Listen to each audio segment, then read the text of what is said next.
Kita semua akan masuk ke dalam ruangan sejarah ya guys.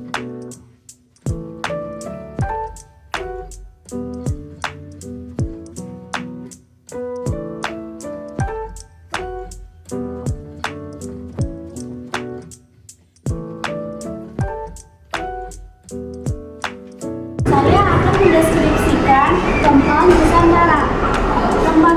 Rempah-rempah berupa cengkeh dan pala hanya dapat tumbuh di Kepulauan Maluku.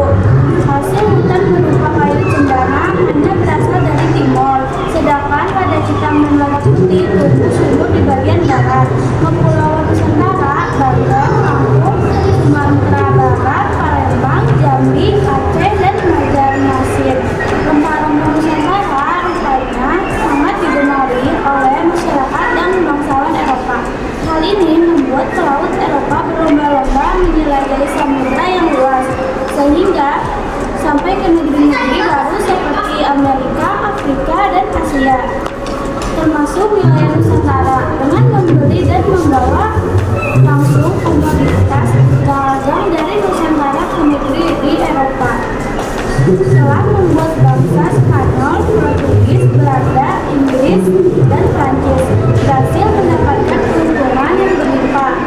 Aktivitas perdagangan pun semakin ramai, hingga terbentuklah jaringan perdagangan dunia yang menghubungkan dunia barat sebagai konsumen dan dunia timur sebagai penghasil komoditas, di mana rempah-rempah menempati level teratas komoditas yang di perdagangan.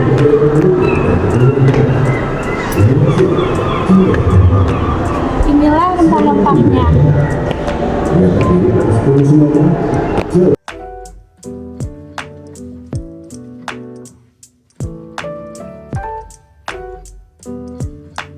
ingin menjelaskan tentang Hindia Belanda. Kejayaan Hindia Belanda yakni EAM dan AB dan ekspos setelah Belanda menyerah terhadap Jepang. Pergantian kekuasaan terjadi pada Maret 1942 dan berimbas pada nasib perusahaan-perusahaan Belanda yang tak bisa lagi beroperasi. Jepang memutuskan untuk menutup dan menginvasi EAM dan NDB dan ekspor. Selanjutnya Jepang juga memproses intimidasi pengembang milik Belanda dan Eropa lainnya. Namun belum selesai proses itu dilaksanakan, Perang Dunia II berakhir, dan kali ini Jepang berada dalam kubu yang kalah. Perusahaan-perusahaan Belanda termasuk EAM dan NDB serta US Comforter segera berbenah untuk membuka kembali kegiatan nasionalnya di Indonesia. Namun kisah-kisah seperti sebelum tahun 1942 tidak pernah bisa terulang.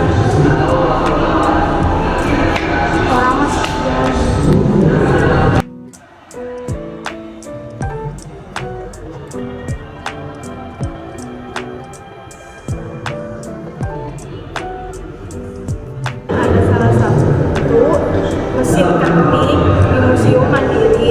Berikut penjelasannya.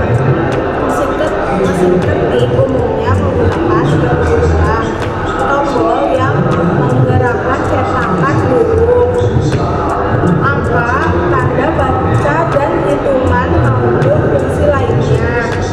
Pada pita karbon yang bergerak sehingga dapat menghasilkan cetakan tulisan pada kertas.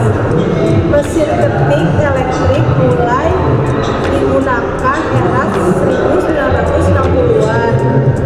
Para pengawal bank Sudan tidak menggunakan mesin ketik lagi pada awal tahun 1990-an karena digantikan fungsinya oleh personal komputer.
Thank you guys. Sehat-sehat kalian dan jaga diri kalian. Dan ingat guys, kalian sudah melalui banyak rasa sakit. Kalian kuat, kalian bisa lalui lebih banyak rasa sakit itu. Karena sekali lagi guys, gue bilang ke kalian guys, Tuhan gak akan memberikan cobaan yang tidak disanggupi oleh hambanya guys. Semua yang kalian lalui itu guys sudah sejalan Tuhan. Dan Tuhan tahu kalian bisa melalui itu ya. Kalian kuat guys, thank you. Brando Winda, signing out.